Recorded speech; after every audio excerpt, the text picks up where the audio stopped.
হ্যাঁ তুমি খেয়ে নাও, তুমি খেয়ে নাও।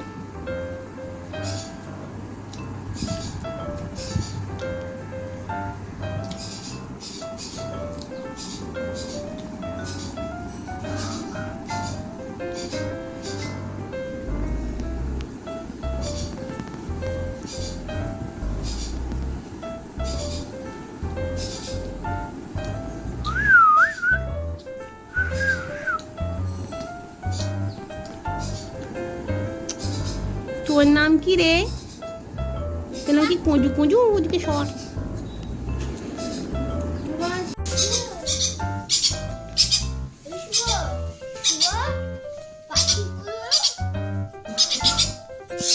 কি করছিস তুই? কি করছিস? ও মাই গড, কত পাখি বেবি, বেবি পাখি কত!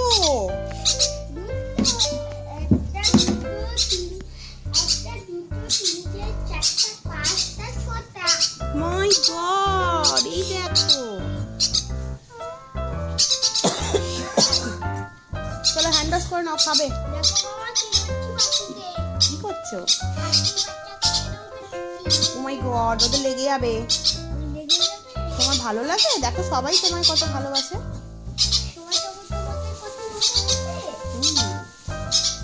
এখানে শুভ এই পাখিগুলোকে আর কি মানে জায়গা পরিবর্তন করছে, এইগুলোতে রেখে কি করিস মানে হ্যান্ড টিম করার চেষ্টা করে, মানে হ্যান্ড ফিডিং করায় আর কি এখানে রেখে।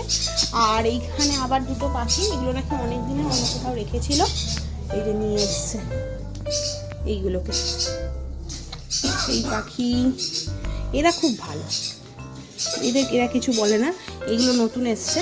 আর এইটা হচ্ছে আমার মায়ের বাঁকে, এ আমার মাকে ডাকে মামা বলে, আর ত্রিশুল আঙ্কের ডাক নাম ত্রিভিক, তো ওকে ত্রিভিক বলে ডাকে। আচ্ছা ওর ডাক, ও আচ্ছা এরা দুটো নাম আছে, এর নাম হচ্ছে বাঁকে বিহারি আর ডাক নাম হচ্ছে বাঁকে। ওর স্পেশালিটি হচ্ছে ও আমার মায়ের হাতেই জল খাবে, জলের কোনো কিছু ওকে দিলে হবে না, উল্টে ফেলে দেবে। প্রত্যেকদিন সকালবেলা মা যখন ওকে জল খাওয়াবে ও জলটা খাবে, ওর এটাই স্পেশালিটি। এরাও বেশ কিউট, কিন্তু এরা এখন একটুখানি এই যে কামড়াতে আসে, কিন্তু কামড়ানো মানে যে তোমার হাত খুবলে খেয়ে নেবে এরম নয়। এরাও সেম, বাকি এদেরকে কালকেই নিয়ে এসছে, জানি না। টিসু তো দেখো হঠাৎ করেই দেখতে পেলাম পাখিগুলো কি সুন্দর স্নান করছে। এই গরম যা পড়েছে, প্রত্যেকটা প্রাণীর কষ্ট। তো শুভ এখানে একটা জায়গাতে ওদেরকে জল খেতে দিয়েছিল, তো ওরা এইভাবে আর কি খাচ্ছে, মানে খাওয়া তো দূরের কথা, ওইভাবে স্নান টান করছে আর কি, খাওয়া স্নান ওদের একসঙ্গেই চলছে। এই বাকি পাখিদের জন্য ভাই কী করে, প্রত্যেক সপ্তাহে দুদিন করে আর কি নিম পাতাকে বেশ অনেকটা নিম পাতা জলে ফুটিয়ে সেটাকে ঠান্ডা করে সেই জলটাকে ওদের গায়ে স্প্রে করে পুরো ভিজিয়ে দেয়। কিন্তু এদেরকে আমি প্রথম দেখলাম এইভাবে স্নান টান করতে। আসলে গরমের মানে প্রত্যেকটা প্রাণী ভীষণ কষ্ট পায়, ভীষণ রকম। আর ব্যাস এই সমস্ত নিয়েই চলছিল। আজকে ভাবলাম দেখাই তোমাদেরকে আমার ভাইয়ের পাখিগুলো। এখনও আরও পাখি আছে যেগুলো ঘরের অন্যদিকে আছে, সেগুলো আর গিয়ে দেখানো তোমাদের সুযোগ হয়নি। তাহলে চলো টাটা, দেখা হবে কোনো একটা নেক্সট ব্লগে।